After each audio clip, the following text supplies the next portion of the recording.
कहानी की शुरुआत में जियाई अपने कार से बहुत स्पीड में जा रही थी क्योंकि उसके पीछे कोई तो पड़ा था जिससे वो डर रही थी। और यहाँ जैसे ही वो कार को स्टॉप करती है, उसके सामने उसके हस्बैंड का असिस्टेंट आ चुका था। वो कहता है कि थैंक गॉड आप सेफ हो। पता है बॉस कितने परेशान थे। जियाई सोचती है सिटी में हर कोई जानता है कि मेरा हस्बैंड मेरे पीछे पागल है। अब वो घर में आ चुकी थी, अपना खुद ही इलाज कर रही थी क्योंकि उसको बहुत ही ज्यादा इंजरीज हो चुकी थी। लेकिन तभी वो बाहर से चिल्लाने की आवाजें सुनती है। जियाई सोचती है बाहर जाकर देखना पड़ेगा मुझे। वो जैसे ही बाहर जाती है, यहाँ पर जो जियाई का हस्बैंड फेंग था वो कह रहा होता है कि मुझे अब्रॉड जाना है। असिस्टेंट बोलता है लेकिन जियाई को बहुत ही ज्यादा लगी हुई है, आपको उसकी फिक्र करनी चाहिए। आप अब्रॉड जाकर क्या ही करोगे, आपको बिल्कुल भी फिक्र नहीं है कि अपनी वाइफ की। फेंग बोलता है मुझे उसकी फिक्र भला क्यों ही होगी, तुम्हें भी ऑलरेडी पता है मैंने उससे शादी क्यों की है और मेरा प्यार जस्ट वही है। मैं उसके अलावा किसी और से प्यार नहीं कर सकता। वो डेंजर में है, उसने अपना हाथ कट कर दिया है, तो मुझे जाना तो होगा ना। ये सुनकर असिस्टेंट को बुरा लगता है क्योंकि उसको पता था कि वही से बेटर जियाई है। वो बहुत ही ज्यादा मैच्योर और समझदार लड़की है। लेकिन फेंग को तो बुखार हो चुका था वही का। यहाँ पर गुस्से गुस्से में फेंग अपनी सच्चाई बता देता है कि मैंने जियाई से इसलिए शादी की है क्योंकि अगर मेरे जितने भी एनिमीज है वो सिर्फ जियाई को परेशान करे, किसी को पता तक ना चले कि मेरा असली प्यार तो वही है। और वैसे भी मैं इतना डेंजरस हूँ, हर कोई मुझसे डरता है और मेरे इतने दुश्मन भी तो है ना। और इसलिए तो मैं जियाई के साथ अच्छे से रहता हूँ ताकि उसे भी समझ में ना आए कि एक्चुअली मैं उसका यूज कर रहा हूँ। जय को अब सच में पता चल रहा था कि जो 5 सालों तक वो एक शादीशुदा लाइफ में थी और उसको लग रहा था उसका हस्बैंड दुनिया का सबसे बेस्ट हस्बैंड है, ये सब कुछ उसकी गलतफहमी थी। बिगिनिंग से लेकर एंड तक जय को फंसाया गया था और आज जाकर जय को पता चला था कि वो तो जस्ट एक टारगेट है। और अब हम देखते हैं कि जब जय बार में जॉब करती थी तब एक बंदे ने उसको ट्राई किया था परेशान करने का क्योंकि उस बंदे ने ज्यादा ड्रिंक कर ली थी। लेकिन हमारा फ्रेंड आकर पहचान लेता है और कहता है इस लड़की से दूर रहना, ये मेरी फेवरेट बन चुकी है। वो बंदा भाग जाता है। जियाई बहुत ही ज्यादा मासूम और काइंड हार्टेड लड़की थी जो इस सिचुएशन को हैंडल नहीं कर पा रही थी, तो फेंग ने उसका साइड लिया था और मेंटली सपोर्ट भी दिखाया था। ऐसे ही जियाई और फेंग डेट करने लगे थे।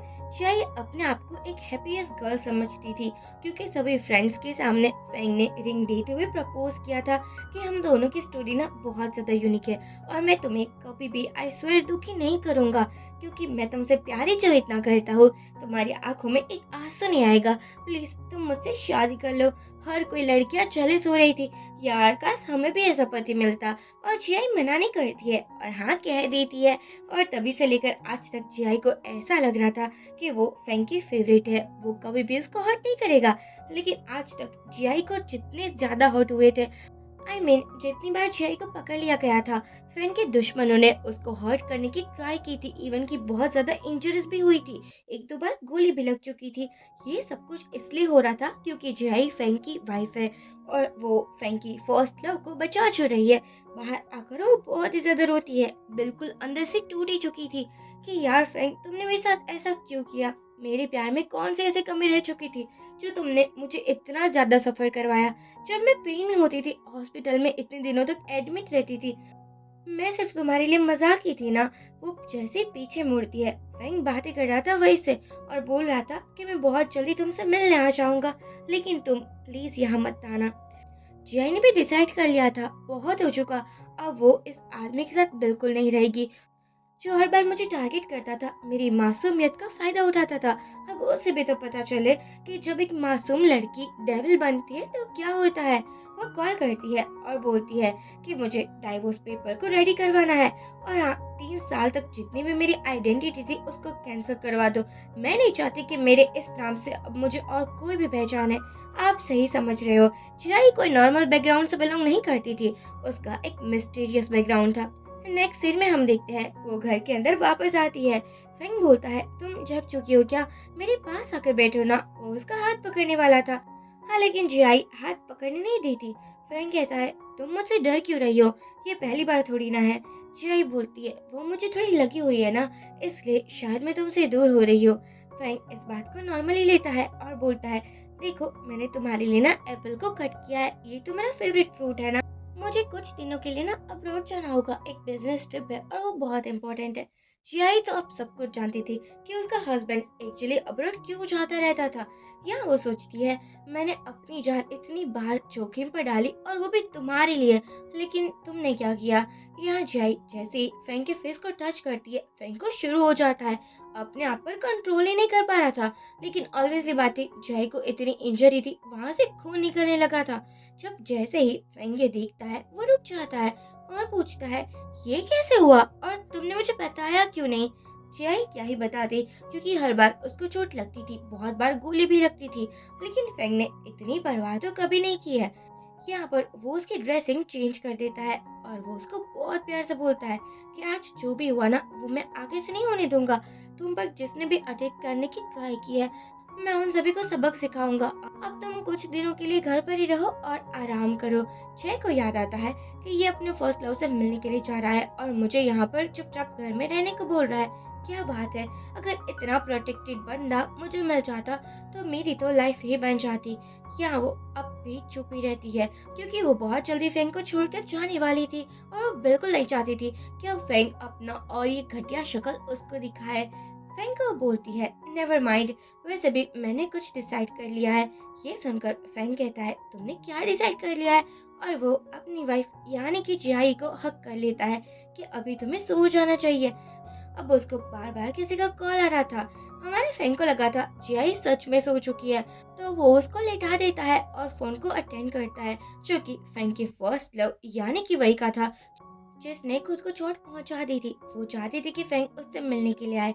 यहाँ फेंग उसको वॉइस मैसेज करता है कि देखो, तुम्हारी बॉडी पर कोई भी स्कार ना मुझे बिल्कुल अच्छा नहीं लगता, तो प्लीज ऐसा कोई काम मत करो जिससे तुम्हारी बॉडी पर स्कार आ जाए। अब जैसे ही फेंग जाता है, जियाई जग चुकी थी। वो सोचती है, तुम्हें बस अपने फर्स्ट लव की परवाह है क्या। मेरी बॉडी पर तो बहुत स्कार है और ये जस्ट इसलिए है क्योंकि मैं तुम्हारी वाइफ हूँ। कोई ना कोई मुझे पकड़ लेता है क्योंकि तुम एक डेंजरस गैंगस्टर हो और मैं तुम्हारे जाल में फंसी हुई एक मासूम सी लड़की। अब हम देखते हैं कि यहाँ पर जियाई अपना सामान को पैक कर रही होती है। तभी उसको एक मैसेज आता है और जिसमें जो फोटो था ना, उसको देखकर जय को याद आता है कि एक दिन ना फेंग को ज्यादा ही ड्रंक था। तो वो उसको एक रूम में लेकर आता है जहाँ बहुत ज्यादा ज्वेलरीज थी और एक्सपेंसिव गिफ्ट थे। फेंग बोलता है कि तुम मेरी वाइफ हो ना, और तुम्हें याद होगा कि मैं तुम्हें कितना प्यार करता हूँ, इसलिए ये सभी गिफ्ट तुम्हारे लिए है। जब हमारी फर्स्ट एनिवर्सरी होगी, जब हमारी सेकंड एनिवर्सरी होगी, तब मैं इनमें से तुम्हें एक एक गिफ्ट दूंगा तुम्हारे बर्थडे पर, कोई स्पेशल ओकेजन पर। और मैं तुम्हें इतने गिफ्ट दूंगा, इतना पैम्पर करूंगा कि तुम मुझे छोड़कर कभी जा ही नहीं पाओगी। यहाँ जियाई तो कुछ ज्यादा ही खुश हो जाती है कि तुम कितने ज्यादा अच्छे हो। वैसे इतना भी करने की जरूरत नहीं है, मैं तुम्हारी वाइफ हूँ, मेरे लिए यही इनफ है। वो तो अपने हस्बैंड को देखकर स्माइल कर रही थी। लेकिन हमारा फैंग जियाई को इम्प्रेस करने में लगा था कि तुम्हें किसी भी चीज की जरूरत हो, कुछ भी चाहिए तो मुझे बता देना, मैं तुम्हें शॉपिंग पर लेकर जाऊंगा।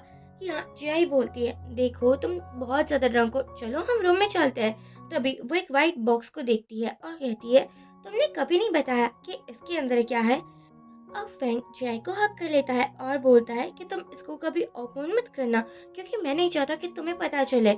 ये भी तुम्हारे लिए एक सरप्राइज है। ये सुनकर जियाई बोलती है, हाँ हाँ कोई बात नहीं, मैं तुम्हारी बात को समझ चुकी हूँ। अब उसको याद आता है कि ये बॉक्स को तो मुझे देखना ही होगा, क्योंकि ये बॉक्स में ही तो सब कुछ सच्चाई छुपी हुई है फैंग के पहले प्यार की। वो उस बॉक्स को खोलती है, जिसके अंदर से खूबसूरत डायरी निकलती है।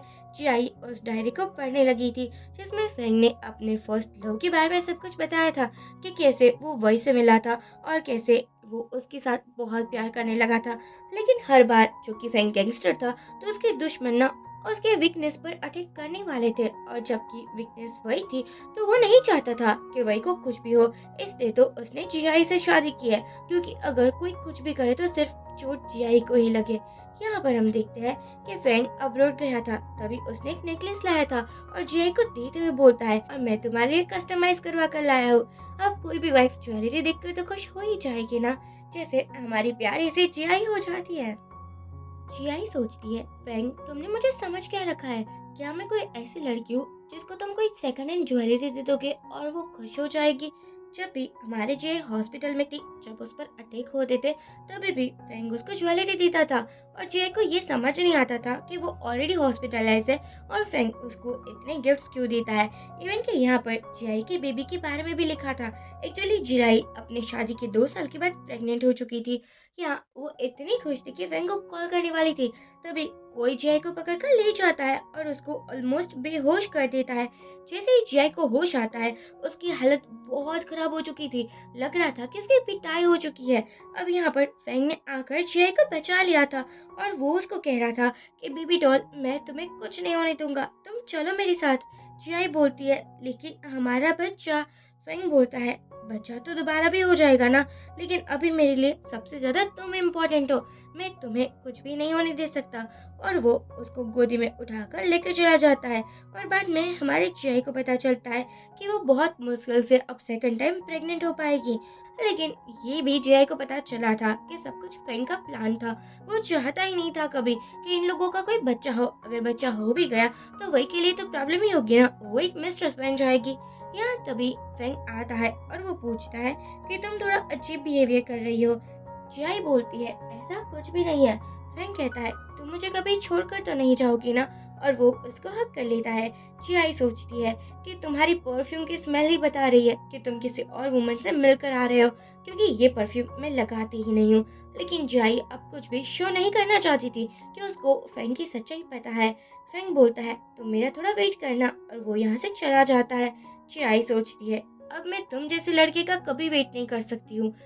और वो तो घर में हर जगह कैमरा फिट कर देती है, क्योंकि अगर वो घर में नहीं रहेगी फिर भी उसको फेंग की सच्चाई देखनी थी, उसकी असली रूप देखना था, जो कि जियाई के सामने वो कभी नहीं दिखाएगा। जियाई खुश होती है और सोचती है कि वेडिंग डे था जब मैंने सोचा था कि मैं तुम्हारे लिए सब कुछ करूंगी, तुम्हारी केयर से लेकर तुम्हारी फैमिली को हैंडल करूंगी। मैं तुम्हारे लिए तो कुछ भी कर गुजर सकती हूँ, लेकिन मैंने तुम्हें जो रिंग के बदले ब्रेसलेट दिया था, मैंने कहा था तुम संभाल कर रखना, वो तक तुमने वही को दे दिया है। अब मैं सोचूं क्या ही हमारा रिलेशन है। एक्चुअली वही जानकर ये सभी फोटोज भेज रही थी। तभी पीछे से फेंग आता है और हक करते हुए बोलता है, क्या हो चुका है तुम्हें। जियाई बोलती है, मैंने तुम्हें जो वेडिंग में ब्रेसलेट दिया था वो कहाँ पर है। फेंग कहता है, वो रूम में छूट चुका होगा, मैं अभी लेकर आया। और बाद में कुछ टाइम के बाद आकर बोलता है कि माफ करना, लगता है वो ब्रेसलेट ना कहीं पर खो चुका है। जियाई बोलती है, नहीं कोई बात नहीं, वैसे भी वो एक जस्ट ब्रेसलेट था। और सोचती है, मेरे दिए गए गिफ्ट भी तुम्हें बिल्कुल मैटर नहीं करते। अब जियाई सो रही थी, तभी फेंग किसी से बात कर रहा था। क्या वही वापस आ चुकी है? उसको किसने आने को कहा था? अभी मैं उसके पास आ रहा हूँ। और जैसे ही चाय जगती है, फेंग उसको बोलता है कि मुझे ना एक अर्जेंट काम आ चुका है, हो सकता है मैं 2 दिन तक घर ही ना आऊँ, लेकिन तुम ज्यादा माइंड मत करना। चाय बोलती है, लेकिन आज तो मेरा बर्थडे है ना, क्या तुम आज भी घर नहीं आओगे? एटलीस्ट आज के दिन तो तुम्हें मेरे साथ ही रहना चाहिए। फेंग बोलता है, ठीक है, मैं फुल टू ट्राई करूंगा घर वापस आने का। चियाई स्माइल कर देती है और फेंग यहाँ से चला जाता है। चियाई सोचती है, मैं तुम्हारे लिए ऐसा गिफ्ट प्रिपेयर करूंगी कि तुम अपनी पूरी लाइफ टाइम याद रखोगे, क्योंकि हमारी जियाई पहले जैसे ड्रामा वाली नहीं है, जो कि अपने हस्बैंड को माफ कर देगी और बोलेगी, तुमने जितनी भी गलतियां की है इट्स ओके, तुम तो मेरे पति परमेश्वर हो। लेकिन यहाँ पर तो जियाई कॉल करती है और बोलती है, मैं तुमसे मिलना चाहती हूँ। अब फेंग के पास वही थी और वो उसको चिपक रही थी। वो बिल्कुल उसको छोड़ना ही नहीं चाहती थी और वॉल के पीछे जियाई थी, जो कि ये नज़ारा देखकर हर्ट हुई जा रही थी। फेंग बोलता है, तुम्हें मैं सेफ रखना चाहता हूँ, मैं तुम्हारे ऊपर छोटी सी खरोच भी नहीं देख सकता, इसलिए तुम्हें ऐसे ही रहना होगा। वही बोलती है, लेकिन तुमने तो कहा था कि तुम अपनी वाइफ को प्यार नहीं करते, तुम सिर्फ मुझे प्यार करते हो, फिर हम दोनों ऐसे क्यों रह रहे हैं? मैं मिस्ट्रेस बनकर नहीं रहना चाहती तुम्हारी। फेंग बोलता है, लेकिन तुम मेरे मिस्ट्रेस नहीं हो, ये सब कुछ तुम्हारी सेफ्टी के लिए हो रहा है और तुझे पता ही होगा कि तुम्हारी सेफ्टी मेरे लिए कितनी इम्पोर्टेंट है। यहाँ पर हमारी जियाई सुनकर पक चुकी थी कि उसका हस्बैंड किसी और की इतनी केयर कर रहा है। तभी फेंग को एक कॉल आता है और वो वही को मनाने लगा था कि मुझे जाना होगा। अब जैसे वो बाहर जाता है, जियाई छुप चुकी थी। फेंग इतना उल्लू था कि उसने देखा तक नहीं था कि उसकी वाइफ उसके तमाशे को देख रही थी। और वही बाहर आकर बोलती है कि तुम्हें तो पता ही होगा ना कि फेंग मुझसे कितना प्यार करता है, तुमने रिसेंटली सब कुछ देख लिया होगा। चियाई सोचती है, हाँ बिल्कुल दिखा है, लेकिन तुम तो मेरी सब्स्टिट्यूट हो क्योंकि मैं ही वाइफ हूँ और तुम एक एक्स्ट्रा अफेयर से ज़्यादा कुछ भी नहीं हो। वही बोलती है, तुम्हारी आंखों में तुम्हारे हस्बैंड का अफेयर मुझे साफ साफ खल रहा है। मैं नहीं चाहती कि तुम ऐसा कुछ भी सहो। देखो तुम डाइवोर्स क्यों नहीं दे देती? अगर डाइवोर्स दे भी दिया ना, फिर भी मैं तुम्हें बहुत पैसे दूंगी, तुम्हें मालूम माल कर दूंगी, क्योंकि फैंग ना ही तुमसे कभी प्यार कर पाएगा और ना ही तुम्हें वाइफ की तरह ट्रीट कर पाएगा। जियाई ने ये सब कुछ रिकॉर्ड कर दिया था। वही बोलती है, मुझसे चालाकी वापस दो ये रिकॉर्डर। जियाई कहती है, मैं तुमसे यहाँ लड़ने बिल्कुल भी नहीं आई हूँ, लेकिन मैं तो तुमसे एक डील करने आई हूँ। देखो मुझे पता है कि फैंग तुम्हें कितना प्यार करता है और उसके लिए ना मेरे मन में कोई फीलिंग्स नहीं है। तो क्यों ना तुम मेरा साथ दो। अगर तुमने मेरा साथ दिया तो मैं बहुत जल्दी फैंग की लाइफ से दूर चली जाऊंगी और फिर तुम जो चाहे वो उसके साथ कर सकती हो। अगर तुम अग्री हो तो मुझसे मिलना और मेरी सभी शर्त को भी माननी होगी। ये सुनकर वही थोड़ा सोचती है, लेकिन जाई उसको बोले ही जा रही थी ताकि वही जल्दी से हाँ कह दे। वही बोलती है, क्या करना होगा मुझे? जियाई बोलती है, मैं जानती हूँ ना कि तुम फैंग से कितना प्यार करती हो और फैंग ने भी इसलिए शादी की है क्योंकि वो तुम्हें प्यार करता है, वरना वो मुझे क्यों देखता। और वैसे भी आज के जमाने में तुम्हें तो मिस्टर से कहेगा ना, तुम कभी भी फैंग की वाइफ नहीं बन पाओगी। वही बोलती है, लेकिन फैंग ने मुझे प्रॉमिस किया है कि वो बहुत जल्दी मुझसे शादी करेगा और तुम्हें डाइवोर्स दे देगा। ये सुनकर तो जियाई को हंसी आ जाती है। ठीक है, लेकिन तुम मेरी डाइवोर्स में हेल्प करो। यहाँ से वो रिकॉर्डर लेकर चली जाती है और हमारी जियाई को रोना आ चुका था। आफ्टर ऑल 5 सालों तक जिस हस्बैंड के साथ उसने जीने मरने की कस्में खाई थी, आज जियाई को ही उससे दूर होना पड़ रहा है। अब जियाई सोचती है, मेरी आइडेंटिटी एक बार कैंसिल हो जाए फिर तुम्हें तो मेरा रियल नाम तक पता नहीं चलेगा। जियाई आती है वापस घर और जितने भी गिफ्ट फैंग ने उसको दिए थे हर टाइम जब वो हॉस्पिटलाइज थी या फिर उसकी एनिवर्सरी और बर्थडे में, वो सभी गिफ्ट को डिस्ट्रॉय करने लगती है। अब एक मेड आती है और कहती है, लेडी ये सब कुछ आप ही का है, ये आपका कलेक्शन है, आप मैं इसका क्या करूँ? जियाई बोलती है, अगर तुम्हें पहनना है तो तुम पहन सकती हो, वरना इसको ना जला देना, क्योंकि मुझे मनहूस चीजें वैसे भी पसंद नहीं है। ये सुनकर मेड सोचती है, मैडम आपको क्या हो चुका है, आप इतनी गुस्से में क्यों हो? जियाई बोलती है, गुस्से में नहीं, मैं गुस्से में नहीं हूँ, लेकिन अब मैं रियलिटी में हूँ। देखो तुमने आज तक मेरा बहुत साथ दिया, तुम मेरी केयर करती हो उसके लिए थैंक्स। अब जियाई जा रही थी और तभी फैंग को मैसेज करती है कि तुम्हारा बर्थडे। तभी फैंग को मैसेज करती है, मैंने तुम्हारे लिए एक स्ट्रॉबेरी केक बनाया है, क्या हम साथ में सेलिब्रेट कर सकते हैं? और तभी वही का भी मैसेज आ जाता है कि कभी भी फैंग के सामने मत आना, क्योंकि फैंग सिर्फ मेरा ही है, तुम जितना चाहो उससे दूर हो सकती हो।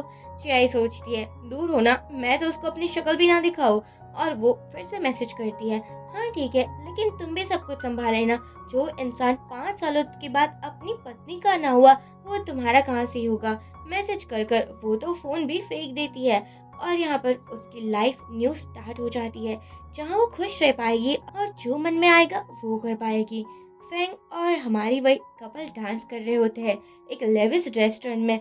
हमारे फैंग को ऐसा लग रहा था कि वो बिल्कुल भी वही को टॉलरेट नहीं कर पा रहा है, उसको तो जियाई के साथ सब कुछ डांस वगैरह करना है, लेकिन अभी भी टाइम तो था ना, वो कुछ भी वही को बता नहीं पा रहा था और ना ही अपनी फीलिंग खुद समझ पा रहा था। जियाई आई थी और बोला था कि तुम इतनी बिजी हो, तुमने मुझे रिप्लाई क्यों नहीं किया? देखो अगर कभी भी तुम मुझे रिप्लाई नहीं करते हो ना तो मैं डर जाती हूँ, कितने भी अर्जेंट काम में क्यों ना हो मुझे एटलीस्ट एक रिप्लाई कर दिया करो। अब हमारा फ्रेंड यहाँ पर रिप्लाई का वेट किए जा रहा था, 2-3 घंटे के ऊपर ही हो चुका था, लेकिन जियाई ने ना ही कोई रिप्लाई किया था और ना ही कोई कॉल किया था। असिस्टेंट आता है और सभी को जाने को बोलता है। फ्रेंड पूछता है, क्या हो चुका है आपको? असिस्टेंट बोलता है, एक्चुअली मुझे आपको एक पेपर्स दिखाना था। फिर से फेंग बोलता है, ये सब कुछ क्या है, तुम मुझे क्या दिखाना चाहते हो? या असिस्टेंट बोलता है, ये डाइवोर्स अग्रीमेंट है जो कि जियाई ने बनाया है, जब मैं घर पर गया था तब मैंने ये एग्रीमेंट देखा था। फेंग हैरान हो जाता है कि क्या जियाई मुझे छोड़ना चाहती है, ऐसा कैसे हो सकता है, वो तो कभी भी मुझे सपने में भी दूर नहीं कर सकती। अब फेंग अपना फोन देखता है जिसमें मैसेज तो चला गया था, लेकिन साफ साफ दिखा रहा था कि जियाई ने फेंग को ब्लॉक कर दिया है। वो पागल की तरह डर जाता है और जियाई को कॉल के ऊपर कॉल किया जाता है कि तुम मुझसे दूर नहीं हो सकती, एटलीस्ट मेरी परमिशन के बिना तो नहीं। अगर तुम्हें दूर भी जाना है ना तो उसके लिए भी मेरी परमिशन चाहिए होगी। सांस लेने से पहले तुम्हें मुझसे पूछना होगा, तुम ऐसे कैसे जा सकती हो? अब यहाँ पर असिस्टेंट सब कुछ जानता था, क्या हाल है और क्या नहीं, लेकिन वही को मजा आ रहा था क्योंकि उसको ऐसा लग रहा था कुछ टाइम तक फेंग ऐसे ओवर एक्टिंग करेगा, लेकिन बहुत जल्दी वो संभल जाएगा और वही से शादी भी कर लेगा। लेकिन फेंग का गुस्सा साथ में आसमान पर था। असिस्टेंट बोलता है, मैंने आपको पहले ही कहा था कि आपको संभल जाना चाहिए, शादी के बाद कोई अफेयर मत रखो, लेकिन आपने सिस्टर इन लोग को अपसेट कर दिया है और वो आपको छोड़कर चली गई है। उसमें गलती तो उसकी भी नहीं है क्योंकि आप ही बहुत बुरे हो। ये सुनकर हमारा फैन पागलों की जैसे बोलता है, क्या मैं बुरा हूँ? तुम्हें पता भी है मैंने उसके बर्थडे सेलिब्रेशन के लिए कितना प्लानिंग वगैरह किया था, लेकिन फिर भी मैं ही खराब हूँ। मैं इतना बड़ा गैंगस्टर लेकिन अपनी वाइफ को कुछ नहीं कह पाता था, फिर भी मैं ही खराब हूँ। असिस्टेंट बोलता है, मैडम को आपके अफेयर की बात पता चल चुकी है और इसलिए वो आपको छोड़कर जा चुकी है और मुझे नहीं लगता इसमें कुछ भी गलत है। कोई भी वाइफ अपने हस्बैंड को शेयर नहीं करना चाहेगी। ये सुनकर तो फैंग असिस्टेंट की कॉलर ही पकड़ लेता है कि तुम ऐसा कैसे कह सकते हो? जाओ मेरी जय को ढूंढ कर लाओ, उसके बाद ही कोई बकवास करना, तब तक अपना मुंह बंद ही रखो। हमारे फैंग को लग चुकी थी, वो अपनी डाई से अपने चोट पर एक मल्लम पट्टी जैसा करता है। वही बोलती है, क्या हो चुका है? अगर जियाई चाह चुकी है, मैं तो हूं ना तुम्हारे साथ, मैं सब कुछ ठीक कर दूंगी, तुम मुझ पर ट्रस्ट करो। वैसे भी अब तुम्हारा डाइवोर्स होने वाला है, तो क्यों ना तुम मुझसे शादी कर लो, तुमने ये प्रॉमिस भी तो किया था ना। वो थोड़ा मासूम सा चेहरा बना लेती है, लेकिन फैंग उसको छोड़कर जा रहा था, पर फिर से जियाई पकड़ कर बोलती है, अरे वो एक सब्स्टिट्यूट थी, टारगेट ही तो थी ना, उसके लिए इतनी फीलिंग्स कहाँ से आ गई तुम्हारे अंदर? तुम्हें उसको इग्नोर करना चाहिए। अब फैंग का तो सर ही फट रहा था। वो कहता है, क्या मैं इग्नोर करूं? मुझे तो कुछ भी पता नहीं है कि तुम क्या कहने की ट्राई कर रही हो। कहीं तुम्हारा तो हाथ नहीं है ना ये सब के पीछे? कहीं तुमने तो जय को सब कुछ बता नहीं दिया कि मैं तुम्हें डेट कर रहा हूँ? वही बोलती है, ये क्या बकवास किए जा रहे हो, मैंने भला क्या ही बताया होगा। अब हम देखते हैं कि ये जो फेंग का बहुत बड़ा दुश्मन था, उसका राइवल, उसको ये बात पता चल चुकी थी कि फेंग की वाइफ ना उसको छोड़कर जा चुकी है। वो कहता है, यही तो सबसे ज्यादा बेस्ट मौका है हमारे लिए। अब बेचारा फेंग अकेले ही बर्थडे सेलिब्रेट कर रहा था। वो एक स्ट्रॉबेरी केक लाया था जिसके ऊपर वो कैंडल्स वगैरह लगाकर बोल रहा था कि यार तुम मेरी लाइफ की सबसे अच्छी अचीवमेंट हो, तुम मुझे छोड़कर कैसे जा सकती हो? तुम्हें पाने के लिए मैंने पता नहीं कितने पापड़ बेले हैं। अब सीरियसली इस बंदे का क्या ही कहना, घर वाले भी चाहिए और बाहर वाले भी। असिस्टेंट और सभी बॉडीगार्ड्स हमारे फैन के साथ थे। और फैन को पल पल की बात याद आ रही थी, कैसे जियाई उसका बर्थडे स्पेशल करती थी और फैन भी एफर्ट्स में कोई कमी नहीं छोड़ता था। ये दोनों ऐसे ही अपनी लाइफ बिताना चाहते थे, एकदम सिंपल वे में। शादी से पहले जब ये दोनों ऐसे ही टहल रहे थे, तभी फैंग को एक गोली लग चुकी थी। जियाई के लिए ये सब कुछ फर्स्ट टाइम था। वो इतना ज्यादा डर चुकी थी, इतना ज्यादा डिप्रेस में आ चुकी थी, बेचारी तुरंत ही एम्बुलेंस को कॉल करने लगी थी। और यहाँ पर फैंग ऐसे दिखा रहा था जैसे उसको बहुत पेन हो रहा हो। जियाई को तो रोना ही आ चुका था। वो कहती है, माफ करना, अगर हम बाहर ना आते मेरी जिद पर तो तुम्हें लगती ही नहीं, ये सब कुछ मेरी वजह से हुआ है। फैंग बोलता है, नहीं तुम्हारी वजह से कुछ भी नहीं हुआ है, इवन कि तुम तो मेरे लिए लकी चार्म हो। मैं तुम्हारा बर्थडे बिल्कुल वेस्ट नहीं करना चाहता, लेकिन देखो मेरी क्या हालत हो चुकी है। जियाई कहती है, कोई बात नहीं, लेकिन ये गोली वगैरह के पीछे भी फैंग का ही हाथ था। असिस्टेंट उस गोली चलाने वाले को पैसे देता है और कहता है, अच्छा काम किया है। फैंग चाहता था कि वो विक्टिम कार्ड प्ले करता रहे, जितनी भी जियाई की सिंपैथी और फीलिंग्स थी वो बहुत जल्दी वो एक्सेप्ट कर ले और फैंग से शादी कर ले। इवन कि यही नहीं, उसने बहुत ज्यादा न्यूज़ भी फैलाई थी जियाई के बारे में कि वो कभी भी मां नहीं बन सकती है। इवन कि जियाई की इंसल्ट करने के लिए फैंग ने क्या कुछ नहीं किया, क्योंकि वो चाहता ही था कि जियाई हर एक मैटर पर फैंग पर डिपेंडेंट रहे, वो खुद से कुछ भी ना कर पाए। लेकिन आज तो जियाई गायब हो चुकी थी। फैंग सोचता है, भला ऐसा क्या ही हो चुका है जो तुम मुझसे दूर होना चाहती हो? एक बॉडीगार्ड बोलता है, दूर तो हो ही जाएगी ना, इसने अपनी वाइफ को इतनी जो प्यारी है अपनी मिस्ट्रेस को चूज किया। अब असिस्टेंट भी इस बात पर अग्री तो करता ही था ना। तभी फैंग को कॉल आता है कि आपकी वाइफ हॉस्पिटलाइज है। फैंग बहुत डर चुका था और भागा भागा हॉस्पिटल में आता है, लेकिन यहाँ पर तो वही थी। एक्चुअली वो रिटर्न फ्लाइट से अब्रॉड जा रही थी, लेकिन तभी उसके प्लेन में कुछ गड़बड़ हो गई और उसका एक्सीडेंट हो गया। अब फैंग को तो ऐसा लगा था कि यहाँ तो वो जियाई के लिए आया है। वही बोलती है, तुम्हें हो क्या चुका है? ये मैं हूँ, क्या तुम्हें मेरी बिल्कुल भी परवाह नहीं है? डॉक्टर ने कहा है मुझे बहुत लगी हुई है और मुझे केयर की ज़रूरत है, लेकिन तुम तो ऐसे दिखा रहे हो जैसे मैं तुम्हारे लिए इम्पोर्टेंट ही नहीं रखती। मैंने तुम्हारी जान बचाई थी और तभी तुमने मुझे प्रॉमिस दिया था कि तुम मुझसे शादी करोगे। जो मैं कहूँगी वो तुम करोगे, लेकिन आज तो तुम बिल्कुल मुकर ही चुके हो। क्या हो चुका है तुम्हें? मैं ही तुम्हारी लाइफ में एग्जिस्ट करती हूँ। जियाई जस्ट मेरी सब्स्टिट्यूट थी। तुम उसके पीछे इतने पागल क्यों हो रहे हो? यहाँ पर वही को छोटी सी चोट लगी थी, जिस पर वही बहुत चिल्ला रही थी और ओवर ड्रामा कर रही थी। लेकिन जबकि जियाई को तो बहुत चोट लगती रहती थी। फेंग पर जो भी अटैक करने आता था, जियाई को ही टारगेट करता था। लेकिन कभी भी जियाई ने कुछ नहीं किया है। इवन कि एक बार फेंग ने बोला था कि जिसने तुम्हें हर्ट करने की ट्राई किया है, मैं उसको नहीं छोड़ूंगा। जियाई बोलती है, तुम्हें मेरे लिए लड़ाई वगैरह करने की कोई जरूरत नहीं है। देखो, आज तुमने लड़ाई कर ली और फिर वो लोग दोबारा आएंगे, मुझे हर्ट करेंगे या फिर तुम्हें हर्ट करेंगे। ये सभी दुश्मनी वाला रास्ता तुम छोड़ दो और नॉर्मल लाइफ में वापस आ जाओ। लेकिन यहाँ पर तो वही का कुछ और ही कहना था कि जाओ, जिसने भी मेरा ये हालत किया है उसको तुम छोड़ना मत। अब फेंग को समझ आ रहा था कि जियाई और वही कितनी ज्यादा डिफरेंट पर्सनालिटी रखती है। फेंग बोलता है कि तुम बहुत ही ज्यादा इमोशनल मुझे कर रही हो, जबकि ऐसा कुछ नहीं है। कुछ दिन हॉस्पिटल में रहोगी तो तुम ठीक तो हो ही जाओगी ना। अब फेंग यहाँ से चला जाता है। वही को इतना गुस्सा आता है कि जियाई तो यहाँ पर है ही नहीं। फिर भी फेंग के मुंह पर बस उसी का नाम है। वो सोचती है, मैं बिल्कुल नहीं चाहती कि जियाई वापस आ जाए। फिर क्या था, मैसेज करती है कि कभी भी वापस आने की ट्राई मत करना, और अगर तुम आ भी गई ना तो मैं बहुत बुरी बन जाऊंगी। फिर तुम कुछ भी मत कहना। फेंग जैसे ही घर आता है, उसको ऐसा लग रहा था कि जियाई वापस आ चुकी है, क्योंकि वही स्लीपर्स थे जो हमारी जियाई पहनती थी। फेंग को पल पल याद आता है कि कैसे वो साथ में शेविंग्स किया करते थे। घर की हर एक कोने पर उसको सिर्फ जियाई की यादें नजर आ रही थी।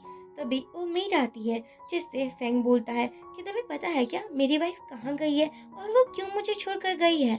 अब मेड बोलती है, क्या आपको मैडम ने कुछ नहीं बताया है? फेंग थोड़ा कंफ्यूज हो चुका है। क्या हुआ है, साफ साफ बताओ, ऐसे गोल गोल बातें करने की कोई जरूरत नहीं है।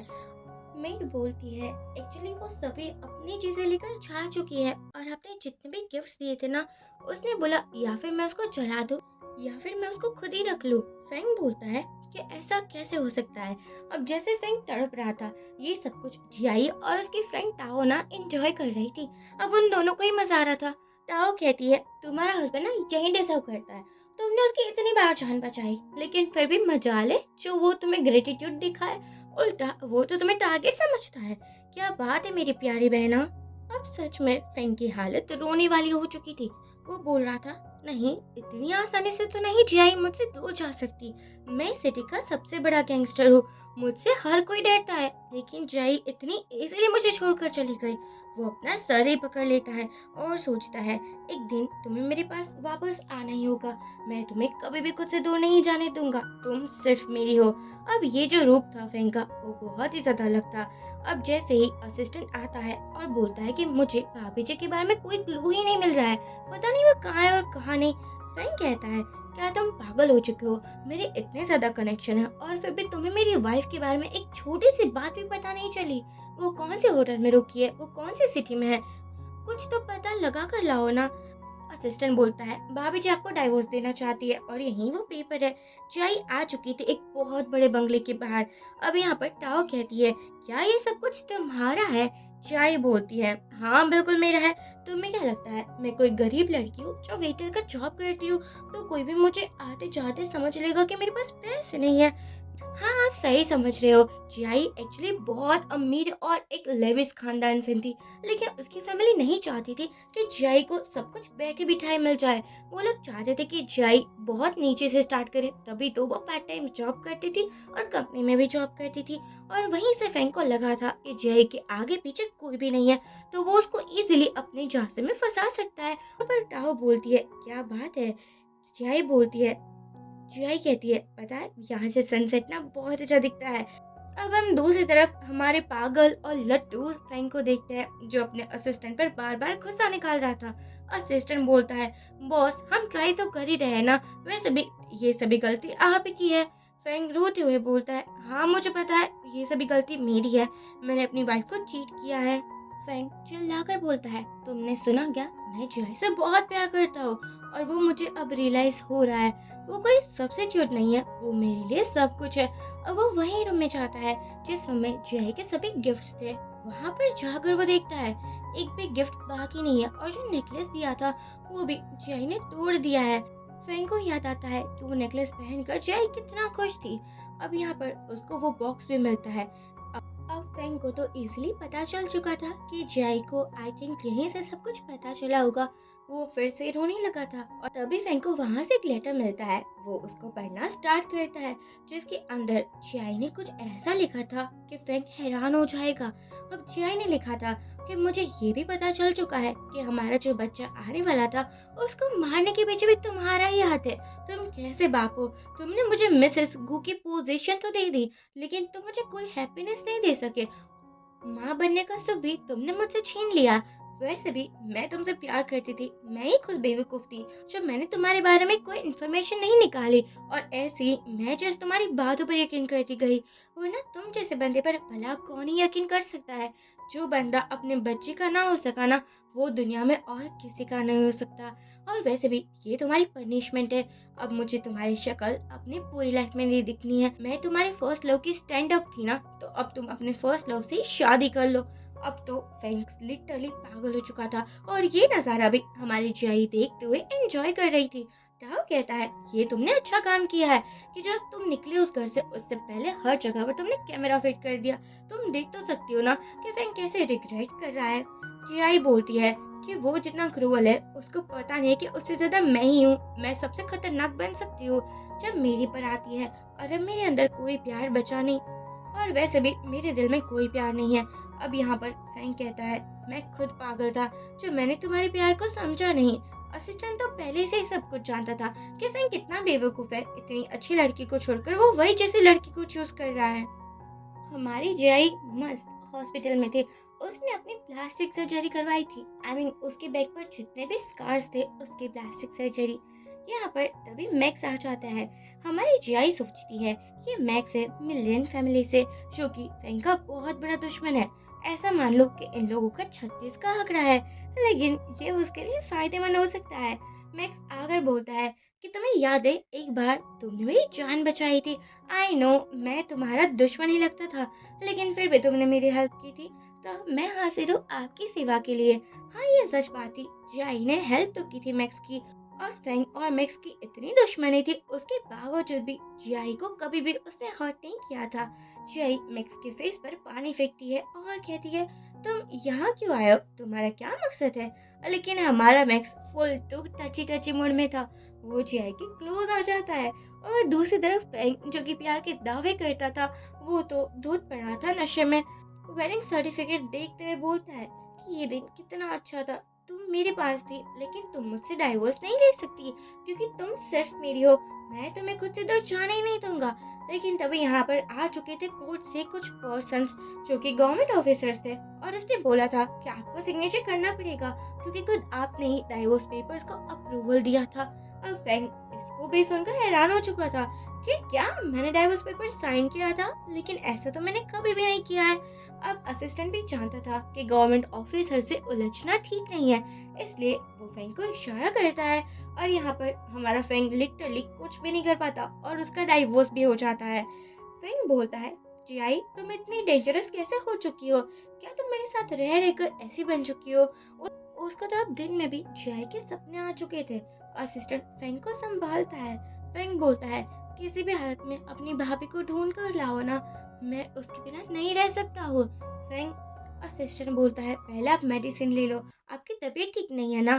फैंग बोलता है मेडिसिन वहीं तो मुझे देती थी ना। यार प्लीज तुम कुछ भी करो लेकिन मुझे मेरी वाइफ चाहिए। वो एक साथ बहुत ज्यादा मेडिसिन ले लेता है। असिस्टेंट को भी पता था कि जियाई अब कभी भी फैंग के पास वापस नहीं आएगी। यहाँ पर हम वही को देखते हैं जिसको अच्छा लग रहा था फैंग की ऐसी हालत देखकर क्योंकि अब उसको भी ऐसा लग रहा था कि वो शादी कर लेगी फैंग से। लेकिन फैंग का तो कुछ अलग ही प्लान था। आफ्टर ऑल उसको पता जो चल चुका था डाइवोर्स पेपर पर साइन तो चीटिंग से वही नहीं करवाने को कहा था। वो कहता है कि तुमने मुझे और मेरी जियाई को अलग कर दिया है। यहाँ फैंग वही के फोन को चेक कर रहा था जिसमें उन लोगों के मैसेजेस थे जहाँ पर वही कह रही होती है कि तुम्हारे डाइवोर्स का फिक्र मत लो, वो सब कुछ मैं संभाल लूंगी, बस तुम फैंग से दूर ही रहना। अगर कभी वापस आई तो मैं तुम्हें नहीं छोड़ूंगी। अब यहाँ पर वही बोलती है तुम्हें पता है ना कि मैं तुमसे प्यार करती हूँ और वैसे भी मैंने तुम्हारी जान बचाई थी। तुमने मुझे तभी प्रॉमिस किया था कि तुम अपनी पूरी लाइफ मुझे दोगे और अब तुम मुझसे बिलोंग करते हो। फ्रैंक कहता है, ठीक है, अगर तुम यही चाहती हो तो यही सही। मैं तुम्हें भी आई लव यू कह देता हूँ और तुमसे शादी भी कर लेता हूँ। तुम्हारी ये विश तो कंप्लीट हो चुकी है ना। वही हैरान हो जाती है कि एक पल तो ये गुस्सा दिखा रहा था और दूसरे पल ये शादी की बात कर रहा है। फ्रैंक बोलता है, क्या हम वेडिंग ड्रेस ट्राई करने के लिए जा सकते हैं? असिस्टेंट को भी पता नहीं चल रहा था कि आखिरकार बॉस कह क्या रहे हैं। क्या वो पागल हो चुके हैं जो ऐसी अजीब बातें कर रहे हैं? लेकिन अब उसकी कहानी चलने वाली थी।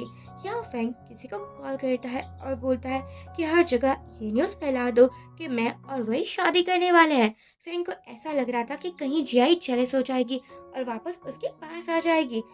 वो जियाई को दिखाती है, देखो तुम्हारा हस्बैंड, डाइवोर्स को एक दिन भी पूरा कंप्लीट नहीं हुआ है और वो तो शादी कर रहा है अपने फर्स्ट लव से। अच्छा हुआ तुमने टाइम पर ही उस कमीने को छोड़ दिया। वो बिल्कुल तुम्हें डिजर्व नहीं करता। कितना ज्यादा गंदा है। जिहाई बोलती है, ये मेरा और वही का डील था और वैसे भी अब अगर वो शादी करे या कुछ भी करे, मुझे उससे कोई लेना देना नहीं है और ना ही मुझे हमारी वही से लेना देना है। नेक्स्ट सीन में हम देखते हैं, अगले दिन हमारी वही शॉपिंग कर रही थी। मीडिया में हर कोई पूछ रहा था कि क्या आप फैंग से शादी करने वाले हो, जबकि फैंग की वाइफ तो कोई और थी ना। अब वही बहुत प्यार से आंसर देती है कि नहीं नहीं, एक्चुअली फैंग मुझसे बहुत प्यार करता था। वो तो चाहता ही नहीं था कि मैं उससे दूर जाऊं, लेकिन मैं अप्रोच जो चाह चुकी थी। तभी कार आती है और वही कार के अंदर आ जाती है। एक्चुअली उसको समझ नहीं आ रहा था कि यहाँ पर उसको कहाँ लेकर जाया जा रहा है। जैसे ही उसकी आंखें खुलती है, उसके सामने और कोई नहीं लेकिन बहुत सारे बंदे थे। अब जैसा हमारी जय के साथ होता आ रहा था कि फैंग के जो दुश्मन थे वो हर बार जय को टारगेट करते थे, अब पहली बार वही भी टारगेट के निशाने पर आ चुकी थी। वो तो चिल्लाकर कह रही थी कि फैंग प्लीज मुझे बचा लो, ये लोग पता नहीं मेरे साथ क्या करेंगे। तुम्हें पता है ना मैं कितनी वीक हूँ, प्लीज मुझे बचा लो ना। अब ये जैसे असिस्टेंट को पता चलता है, वो भी हैरान हो चुका था और फैंग को बोलता है कि आपको पता है क्या, वही को किसने पकड़ लिया है। फैंग तो अभी भी देवदास बना हुआ था, रोंदलू बना हुआ था और कहता है जो भी हुआ है तुम खुद ही संभाल लो, मुझे डिस्टर्ब मत करना। ये अब यहाँ पर ये वीडियो भी हमारी जियाई देख रही थी। वो कहती है, वाह क्या बात है, जो मेरे साथ होता था वो आज तुम्हारी फर्स्ट लव के साथ हो रहा है। जैसे ही वो कार्ड देने वाली थी, यहाँ पर फिर से मैक्स आ जाता है और मैक्स का तो पता ही है, वो जियाई को बहुत लाइक करता है और मैक्स का तो पता ही है ना, वो जियाई के पीछे ही पड़ा है लिटरली। जियाई बोलती है, तुम अपना टाइम वेस्ट कर रहे हो, जल्द से जल्द मुझसे दूर हो जाओ। यहाँ पर मैक्स बोलता है, मैं भला तुमसे क्यों ही दूर रहूंगा, अब तो तुम फैंक की वाइफ भी नहीं हो। मैं तुम्हारे साथ कुछ भी कर सकता हूँ क्योंकि मेरी भी तो कोई फीलिंग्स है, मेरा भी तो कोई दिल है ना। जियाई बोलती है, मैं तुमसे 5 साल बड़ी हूँ, क्या फीलिंग्स लगा कर रखी है, मैंने कहा ना मुझसे दूर रहो। वैसे तुम्हारी दुश्मनी फैंक के साथ है, मेरे साथ कोई गेम खेलने की ट्राई भी मत करना। और वो यहाँ से चली जाती है। अब जैसे ही वो अपने लाइफ में नॉर्मल होने लगी थी, हमारी वही आकर बोलती है, वैसे तुमने अपना नाम चेंज कर दिया है, अपनी आवाज़ें और सब कुछ चेंज कर दिया है, तो मुझे लगता है कि तुम्हें अपना करियर भी बनाना चाहिए। हमारी जियाई ने अपनी फ्रेंड की बात को ना सीरियसली ले लिया था और वही ने भी उसके लिए एक जॉब ढूंढ ली थी जहाँ पर जियाई को फीमेल मॉडल बनना था और वो दिखती भी अच्छी खासी ही थी। यहाँ पर जो फोटोग्राफर था वो तो भर भर कर जियाई की तारीफें करने लगता है कि जैसी मॉडल हमें चाहिए थी ना, वैसे डिट्टो आप ही हो, क्या बताऊँ मैं आपके बारे में। जियाई बोलती है, वैसे मैंने सुना था ये कपल फोटोशूट है, तो मेरा पार्टनर कहाँ है, आई मीन मेल मॉडल कहाँ पर है। वो बंदा बोलता है, एक्चुअली जो मेल मॉडल है ना वो एक अच्छी खासी फैमिली से बिलोंग करता है, लेकिन वो भी दिखने में बड़ा हॉट है। आप अगर देखोगी ना तो देखती ही रह जाओगी, इतना ज्यादा अच्छा दिखता है। जियाई को तो अब तो देखने का चुल मची हुई थी, लेकिन तभी उसके सामने आता है मैक्स, जिसको देखकर जियाई का सच में मूड ही बिगड़ चुका था। मैक्स बोलता है, तुमने तो मुझे मिस किया होगा ना, क्योंकि हम कुछ टाइम से मिले जो नहीं है। जियाई बोलती है, तुम इतने बड़ी फैमिली से हो, तुम्हें ऐसी पैसों की क्या जरूरत है जो तुम यहाँ पर फोटोशूट करवाने के लिए आ चुके हो। यहाँ मैक्स बोलता है, मैं क्या करूँ ना, तुम्हारी दोस्त ने मुझे कहा था मैं इस फोटोशूट के लिए, इस कैंपिंग के लिए बेस्ट रहूंगा, तभी तो मैं मान चुका था। जियाई बोलती है, लेकिन मुझे तुम्हारे साथ कोई काम नहीं करना है।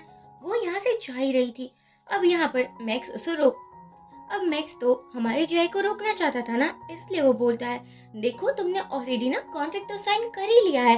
अगर तुम यहाँ से चले जाओगी तो तुम्हें पेनल्टी पे करनी होगी, और वो भी 10% हायर अमाउंट।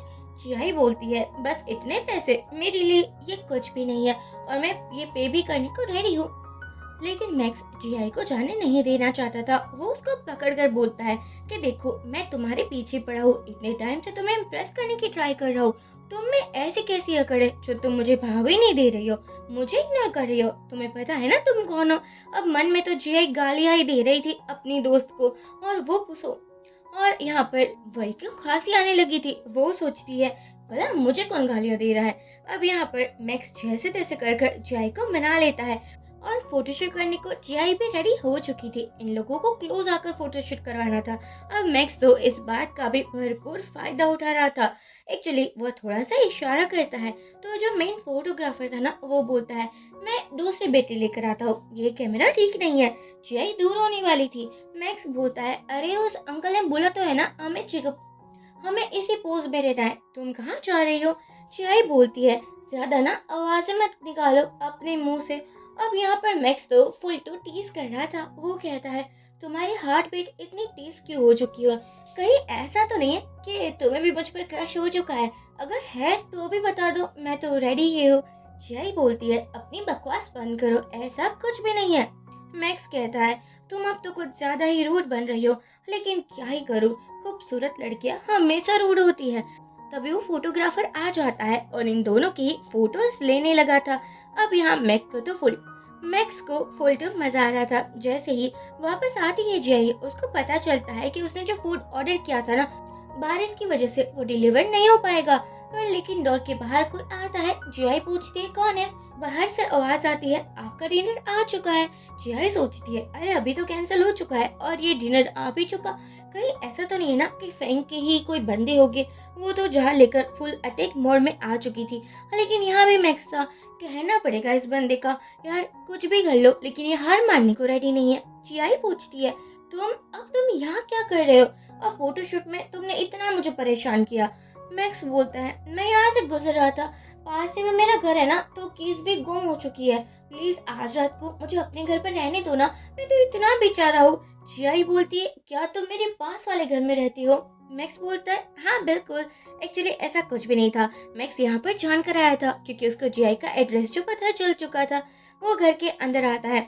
यहाँ जियाई उसको कपड़े चेंज करते हुए दिख रही थी। जियाई के पास अब कोई मेंस आउटफिट तो थे नहीं, तो अपनी ही टी शर्ट दे देती है।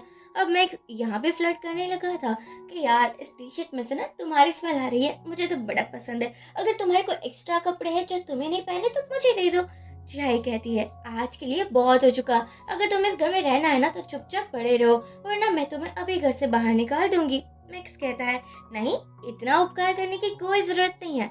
अब यहाँ से जियाई चली जाती है, पर मैक्स तो उसको कह रहा था क्यों ना मैं तुम्हारे रूम पर ही रह जाऊँ। जियाई मुंह बिना, लेकिन जियाई कुछ आंसर ही नहीं देती।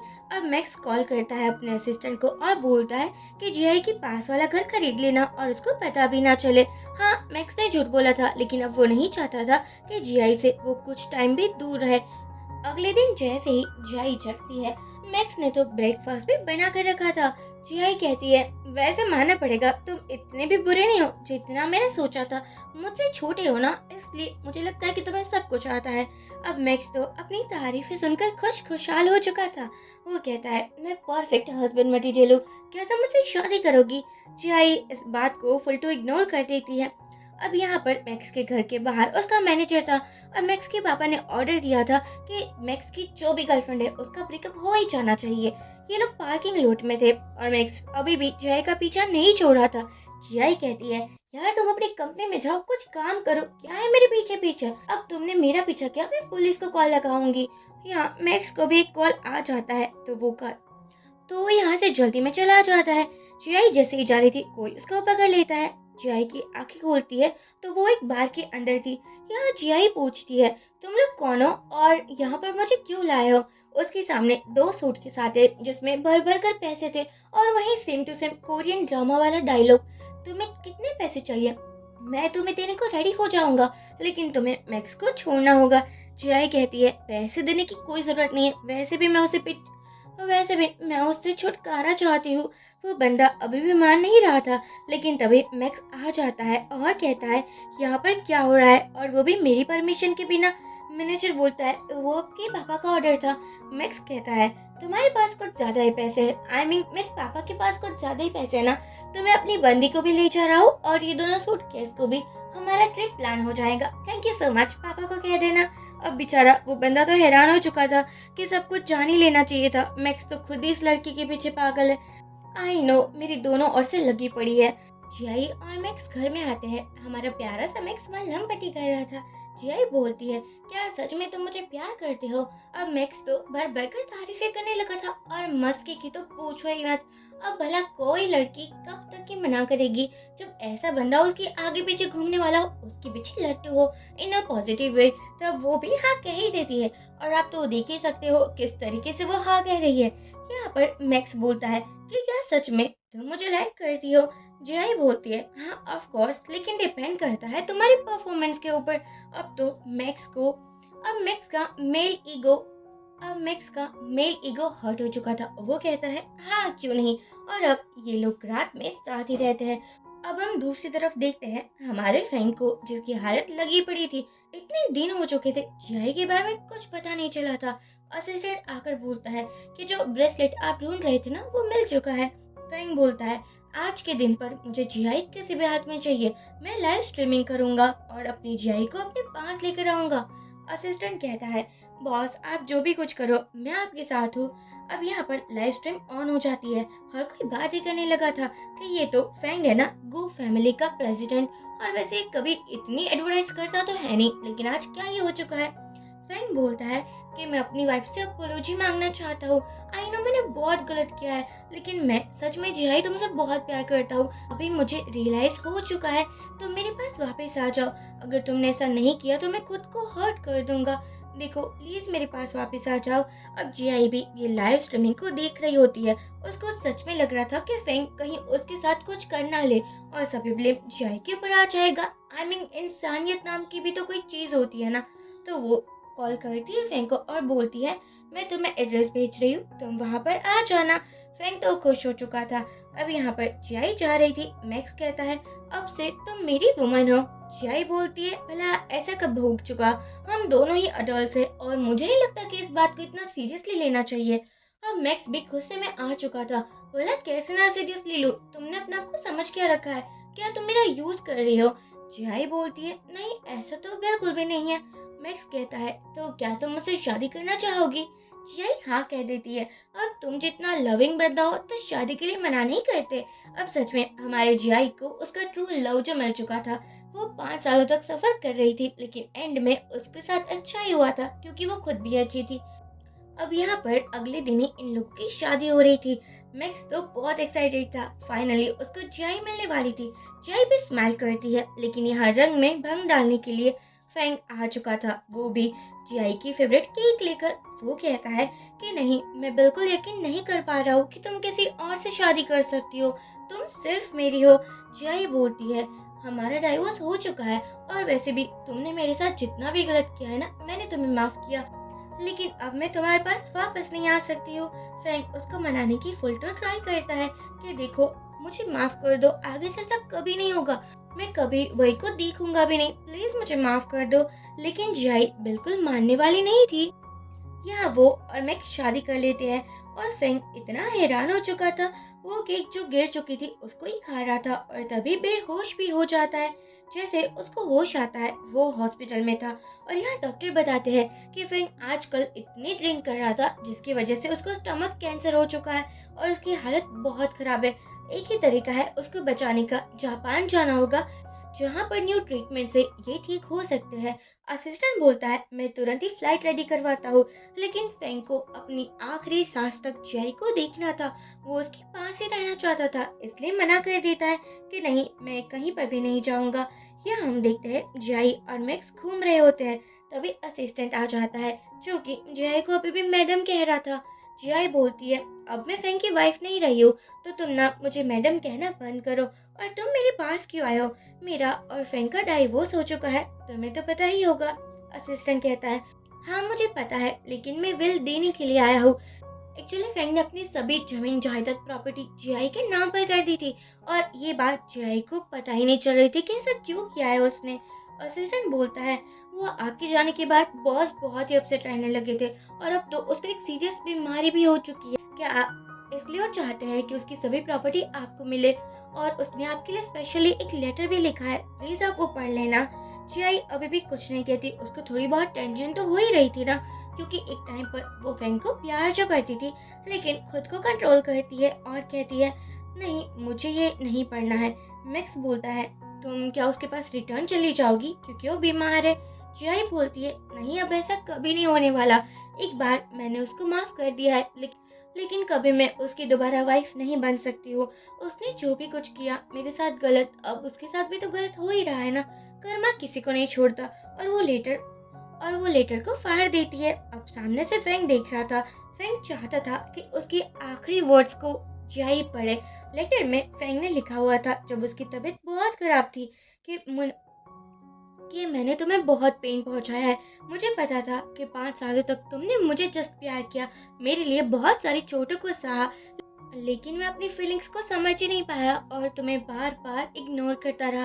और अब देखो मेरे पास ना ही टाइम है और ना ही तुम हो, और अब मुझे वैल्यू समझ आ रही है तुम्हारी।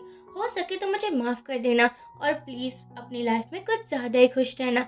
मैं तुम्हें अपना सब कुछ देना चाहता हूँ, प्यार तो नहीं दे पाया लेकिन प्रॉपर्टी ही दे रहा हूँ, उसको एक्सेप्ट कर लेना।